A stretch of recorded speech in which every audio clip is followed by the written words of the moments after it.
Hay humillaciones que no se gritan, se sirven frías en copas de cristal importado, bajo la luz de candelabros que valen más que la vida de cualquiera de los presentes.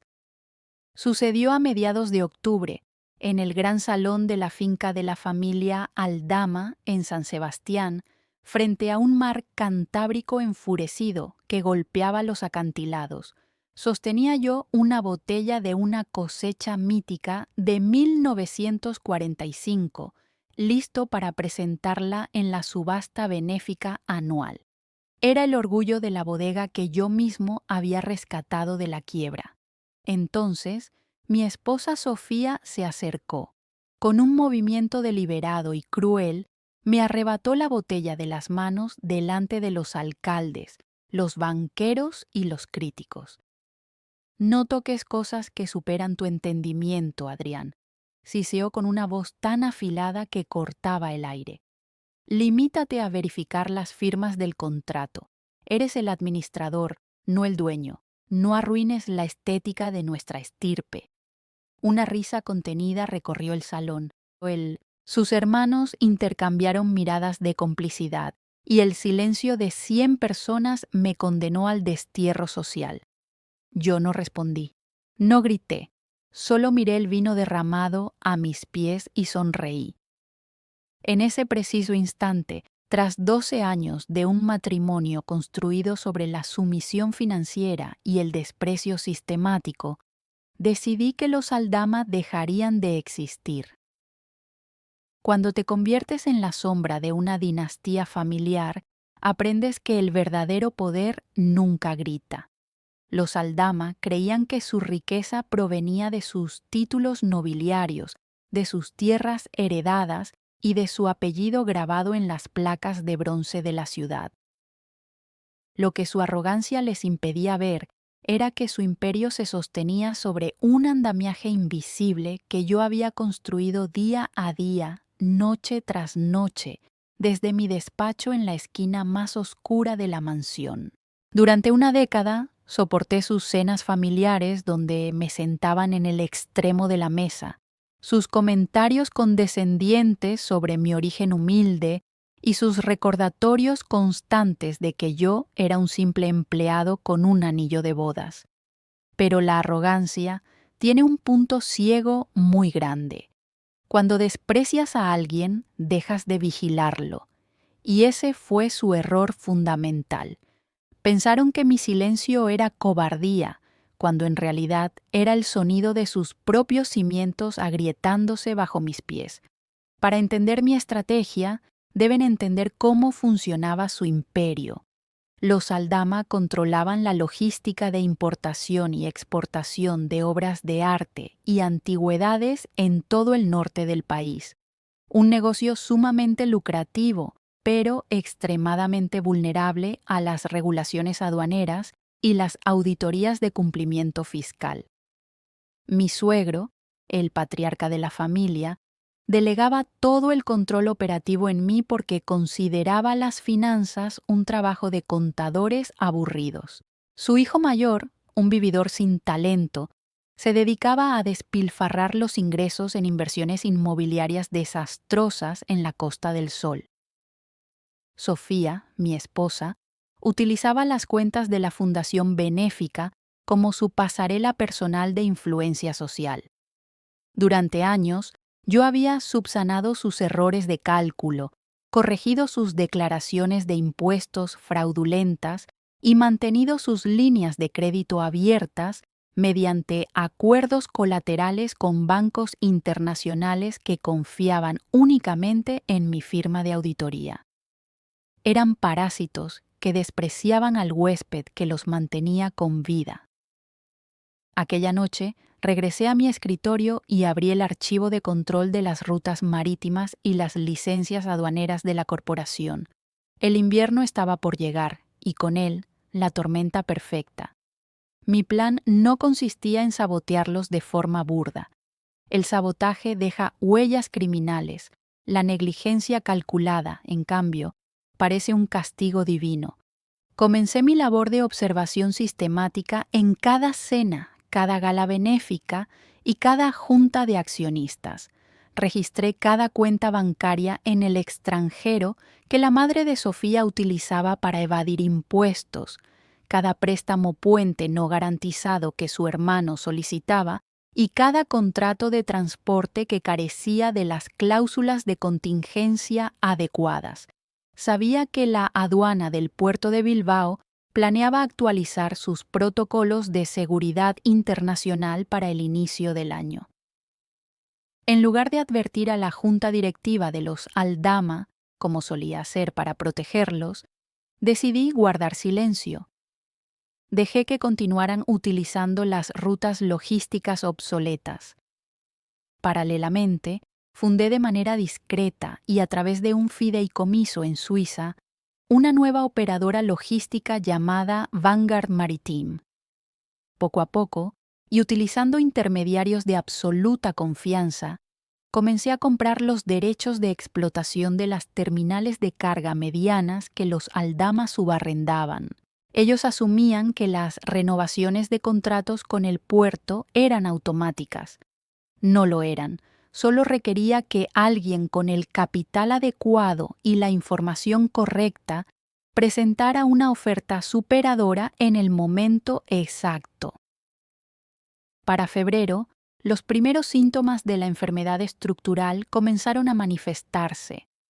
Un cargamento multimillonario de antigüedades provenientes de Asia quedó varado en el puerto debido a la falta de un certificado de origen homologado que yo deliberadamente decidí no renovar a tiempo. La naviera aliada de los Aldama exigía penalizaciones diarias de 50.000 euros. Sofía me llamó histérica desde París, exigiéndome que solucionara el problema de inmediato con mis contactos aduaneros. Por primera vez en 12 años, le respondí con total tranquilidad que las nuevas normativas europeas excedían mis capacidades de gestión directa. Escuché su respiración entrecortada al otro lado de la línea, esa mezcla de rabia y desconcierto al notar que el sirviente ya no corría a solucionar sus desastres. Un dilema moral cruzó mi mente en aquellos días fríos. La caída del imperio de los Aldama afectaría también a empleados inocentes, a estibadores y secretarias que dependían de sus salarios. Pero la justicia es un proceso quirúrgico que requiere extirpar tejido sano para salvar al paciente. Mi abuelo siempre me decía, el que tolera la tiranía para evitar el desorden, termina sufriendo la tiranía y el desorden juntos. Sabía que debía seguir adelante hasta el final. La primavera llegó a San Sebastián sin flores, solo con nubes grises y llamadas desesperadas de los acreedores. Las inversiones del hermano de Sofía colapsaron al revelarse que el terreno de la Costa del Sol que había adquirido carecía de permisos de construcción, una información que yo había filtrado discretamente a la prensa económica local a través de un periodista independiente. Los patrocinadores de las galas benéficas de Sofía comenzaron a distanciarse debido a las investigaciones preliminares de la inspección fiscal sobre las transferencias de la fundación hacia cuentas suizas. El pánico se apoderó de la familia. No entendían cómo un engranaje que había funcionado a la perfección durante décadas se estaba desmoronando en cuestión de meses. Se reunían a puerta cerrada en el comedor señorial, buscando culpables externos, conspiraciones de competidores o mala suerte cósmica. Nunca sospecharon de mí. Para ellos, yo seguía siendo el marido dócil que preparaba los informes financieros y se sentaba al fondo de la sala con la mirada baja. El clímax de esta historia se escribió un jueves de mayo en la sala del consejo familiar. El aire de la habitación apestaba a desesperación y coñac barato. Mi suegro, con las manos temblorosas sobre la caoba, anunció que la empresa familiar se enfrentaba a una suspensión de pagos inminente debido a la pérdida definitiva de las licencias del puerto y al embargo preventivo de sus cuentas. Necesitamos un aval de emergencia, dijo mirando al vacío. Alguien que compre nuestra deuda y nos permita mantener el control de las operaciones comerciales. Fue entonces cuando me puse de pie, caminé despacio hacia el centro de la mesa y deslicé la carpeta de cuero negro frente a él. Dentro no había estados financieros ni planes de rescate. Había un contrato de adquisición de activos de Vanguard Maritime. ¿Qué es esto?, preguntó Sofía con su habitual tono de desprecio, aunque esta vez su voz tembló perceptiblemente. Es el documento de transferencia de vuestra infraestructura, respondí con una calma absoluta que congeló el aire del lugar. He adquirido la totalidad de vuestras deudas bancarias y las licencias de operación portuaria que perdisteis por negligencia.